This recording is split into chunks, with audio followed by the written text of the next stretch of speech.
episode of Sleep and Relax ASMR. I wanted to take a moment and say thank you for tuning in and listening to the podcast. I also wanted to mention that we just launched our website, which is sleepandrelaxasmr.com, just all spelled out. The website has all of our show episodes, news and announcements, and it also has information for brands that are interested in sponsoring the show. But most importantly, the website will make it easier to connect with you guys, and I would love to get in touch with as many fans as possible. So I invite you guys to check out sleepandrelaxasmr.com. It's all spelled out. If you're confused about the spelling, just check out the show notes, and there will be a direct link. But that's all for now. Thanks again for tuning in, and enjoy the episode. Chapter 11. Love blooms in a workhouse, and a boy is left in a ditch. Mr. Bumble had counted his silverware and figured out the value of Mrs. Corney's furniture. In fact, he did this many times. Then he began to think that it was time for her to return from old Sally's deathbed. Since he heard nothing, he took one last peep into the drawers of her dresser. After finding some jewelry in a lockbox in which coins rattled around, he thought it might be time that he had a wife. He was proudly looking at himself in the mirror when Mrs. Corney scurried into the room. "Oh, Mr. Bumble," cried the lady, "I have been so upset." She batted her eyes. "It's such a comfort to have you here." Nothing else was said for a minute or two. "This is a very comfortable room, ma'am," said Mr. Bumble, looking around. "It's a bit much for one person," murmured the lady. "But not for two, Mrs. Corney," said Mr. Bumble in a soft voice. Mrs. Corney dropped her head when Bumble said this. She sank into Mr. Bumble's arms as he gave her a kiss on the nose. "Such parish perfection," sighed Mr. Bumble. "You know that the master of the workhouse is quite ill. His death will leave that important job open for me." "Oh, Mrs. Corney, what a fine time to join our hearts in the same house." The workhouse matron threw her arms around Mr. Bumble's neck and called him a darling duck. Mr. Bumble stopped at Mr. Sourberry's on the way home and ordered a coffin for old Sally.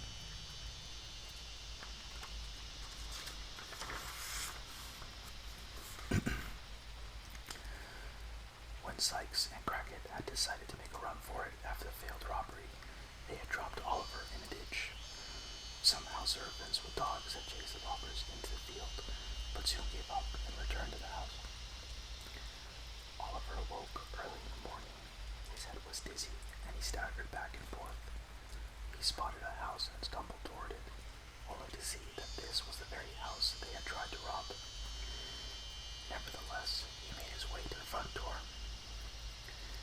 Inside the house, the butler, Mr. Giles, and the handyman named Brittles were having tea in the kitchen.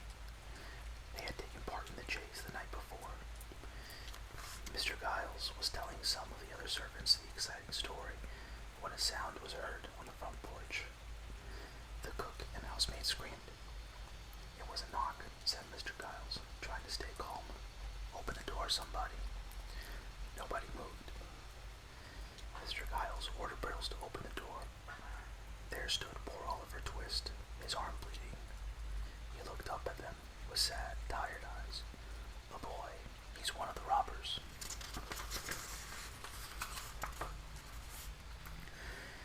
Moving to the foot of the stairs, Giles shouted, "Here he is, ma'am.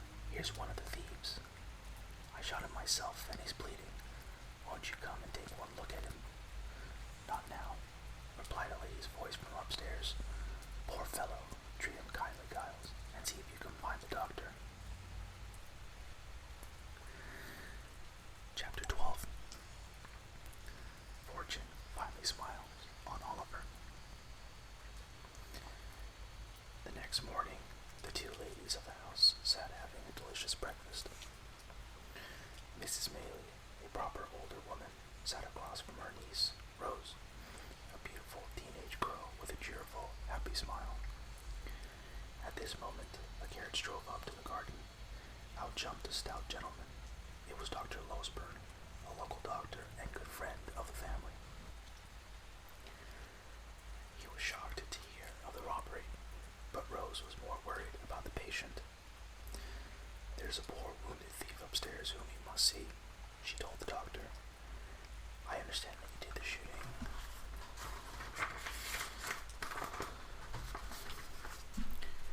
"I understand that you did the shooting, Giles," said the doctor. Mr. Giles said that he was proud to have helped and led the doctor upstairs to examine Oliver. When the doctor returned downstairs, he asked Mrs. Maylie if she had yet seen the thief. "No," replied the old lady. "I think you and Rose should come with me and have a look at him." When they entered the room, the doctor gently drew back the covers of the bed. There the woman saw just a tiny, wounded child, worn out from pain in a deep sleep. "What can this mean?" exclaimed the older lady. "This poor child could never have been a robber. But even if he has been wicked," said Rose, "think how young he is." That evening, Oliver told them all about himself and what had happened to him. It was a sad story to hear in the darkened room. Oliver gradually became stronger and happier under the care of Mrs. Maylie, Rose, and the kind-hearted Dr. Losberne. His arm was almost healed. In words of tearful thanks, he said how deeply he felt the goodness of the two sweet ladies. Oliver also wanted just as much to show his thanks to Mr. Brownlow, and Mrs. Bedwin. Dr. Losberne went to call on Mr. Brownlow, but learned that they had left town for the West Indies. This saddened Oliver, but he was still very happy with Mrs. Maylie and Rose. Mrs. Maylie and Rose grew to love Oliver more each day. It was a peaceful, happy springtime for Oliver. His days with Mrs. Maylie were happy and hopeful. He and Rose were as close as blood relatives.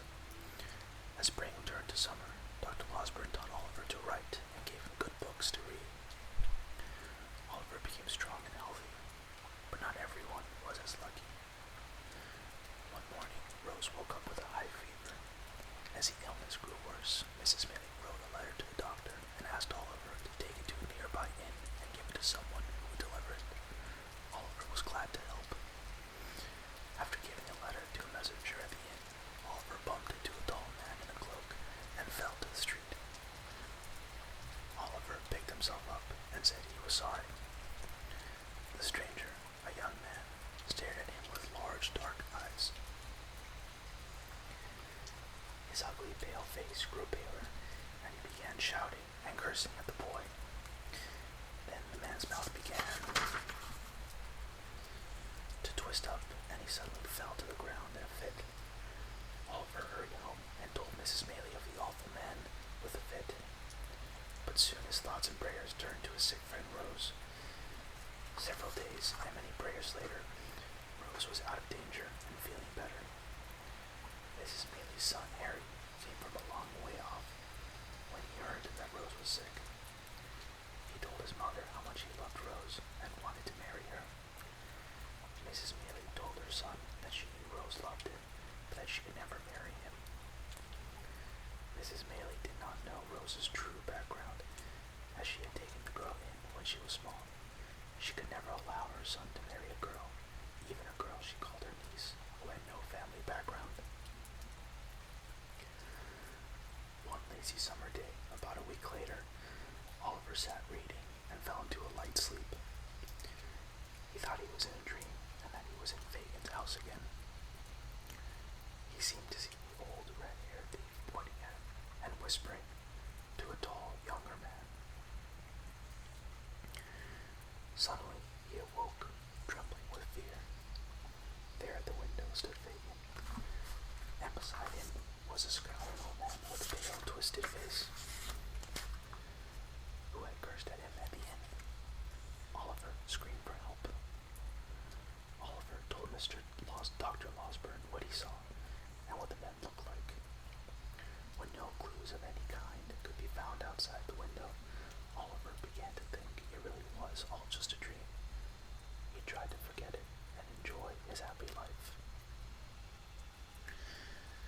Chapter 13. A Strange Twist of Events. Mr. Bumble married Mrs. Corney and was now master of the workhouse. There were times when he and his new wife did not get along too well. One day, after an argument with her, he went into town for some peace and quiet. There, a stranger stopped him. The stranger knew of Bumble and was interested in Oliver Twist. He wanted to find the old woman who had helped the doctor when Oliver was born. Mr. Bumble was shy and thought he saw a way to make a little money. He told the man that old Sally was already dead, but that there had been a woman with her when she died. "How can I find her?" said the stranger. "I'm the only one who can find her for you," said Mr. Bumble. They agreed to meet the next evening. The stranger gave Bumble an address. Mr. Bumble asked, "Whom should I ask for?" "Monks," said the man. Mr. Bumble returned the next evening with his wife to the address he had been given. It was a house built right over the river. Monks opened the door and showed them in. His face was twisted and had turned a pale purple. "I have fits now and then," said Monks, noticing their surprise at his looks. All three took a seat. Monks turned toward Mrs. Bumble. "What information do you have?" "How much will you pay me for it?" asked the woman. He put a large amount of money on the table. "Now let's hear your story." Mrs. Bumble began. "I was with the workhouse nurse, old Sally, when she died. With her last few breaths, she told me that many years ago she had been the nurse at the birth of this boy, Oliver. It seems Oliver's mother died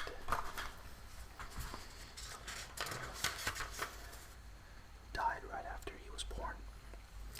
But before the mother died, she gave something to the nurse and asked her to keep it for her son's sake. She said that someday it might make him proud of her and help to give him a better life." "Go on," cried Monks. "Well, the old nurse told me that she had stolen what the young mother had given her. Just as she was trying to tell me what this thing was, she died. When her hand reached out to me as she took her last breath, I took a small slip of paper from her hand. I'll tear the light off you both if I don't find out what it is." Monk's face grew red as a beet. "It was a pawnbroker's ticket." "What did she pawn?" asked Monks. "This," replied Mrs. Bumble. She threw a small bag upon the table. Monks tore it open. It contained a gold locket with 2 locks of hair and a plain gold wedding ring. The word Agnes was written on the inside of the ring, with a blank space left for the last name. There was also a date, a year before Oliver's birthday. "And this is all," said Monks. "That's all," said Mrs. Bumble. I took the ticket to the pawn shop, paid money to buy it back, and this is what I was given. Does anyone else know about this? Anyone?"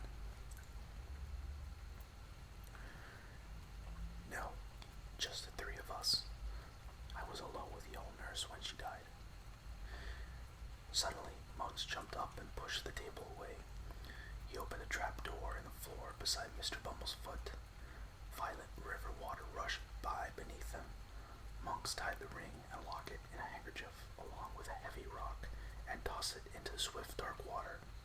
"You'll say nothing about this to anyone ever," Monks snarled. "Get away from here as fast as you can." Chapter 14. A Thorn Seeks a Rose. Mr. Bill Sykes' luck had turned bad. He had moved to a filthy new hideout. A visit from Fagin only made him angrier. Fagin owed him money, and he hadn't brought it with him. Sykes ordered Nancy to follow Fagin home to get his money. While Nancy was waiting for the old villain to count on Bill's money, a visitor came to Fagin's hideout.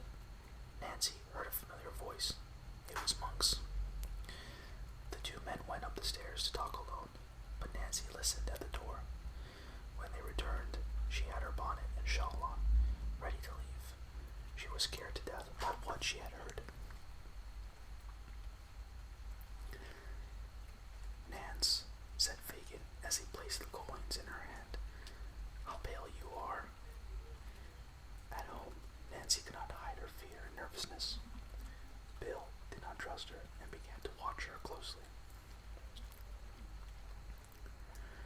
One night, she secretly put a sleeping potion in his drink and hurried out. She ran on and on to a little hotel in a nice part of the city. She told the clerk that she had an important message to deliver to someone at the hotel. Finally, Rose Maylie walked into the room where Nancy had been waiting. Here the two young ladies, both about the same age, but so very different, faced each other. "Sit down," said Rose, in a kind voice. "If you are sick or need money, I shall be truly glad to help you if I can." "No," said Nancy, "I'll stand. I'm about to put my life and the lives of others in danger.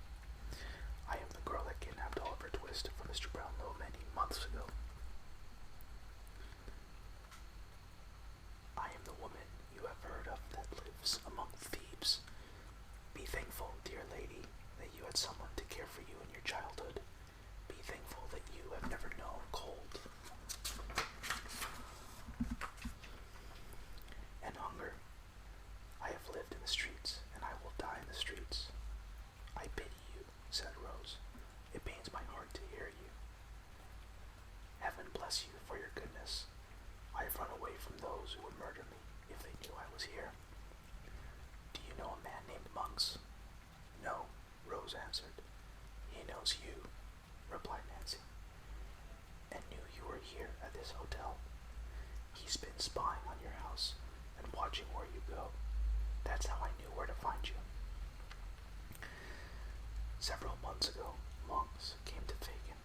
They did not know I was outside, and I overheard what this strange monk said. Somehow he had recognized Oliver in the street when the boy was picked up by a policeman. He went to Fagin and told him he'd pay him a lot of money to find the boy and get him back. Then he said he'd pay him even more if he turned Oliver into a thief and a criminal. He did not say why. I know they have been meeting in secret.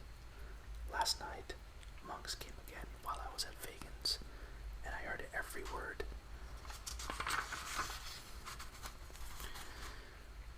Monks said the only proof of who Oliver really is lies at the bottom of the river. They laughed about trying to get the boy arrested for some crime and put in jail. Then Monks said that Oliver was his younger brother. He hates Oliver, though, and I don't know why. "His brother?" cried Rose. "But what can I do? I believe what you say. I want to help. Let me save you from the life you're living. I can make sure you go to a safe place." "Lady," cried the girl, falling to her knees. "Dear, sweet angel lady. It is too late, too late. But what can I do then, with what you have told me? How am I to help Oliver? Surely you know a kind gentleman you can tell, someone who could help." "Perhaps," said Rose in thought. "But where can I find you again when I need to?" "Every Sunday night from 11 until the clock strikes 12, said the girl. "I will walk on the London Bridge, if I am alive. If you must find me, look for me there." "Will you take some money from me to help you until we meet again?" Rose asked. "Not a penny," replied the girl, waving her hand. "It will be enough for me if what I have done by coming here somehow makes up for the kind of life I've lived. Bless you, sweet lady." Rose was sitting in her room going over Nancy's words. Rose needed help, but whom could she tell? She thought of Dr. Losberne, but decided he would tell the police, and that would get Nancy in trouble. Harry, the man she loved? No, but who? She was thinking about this when Oliver came through the front door, very excited.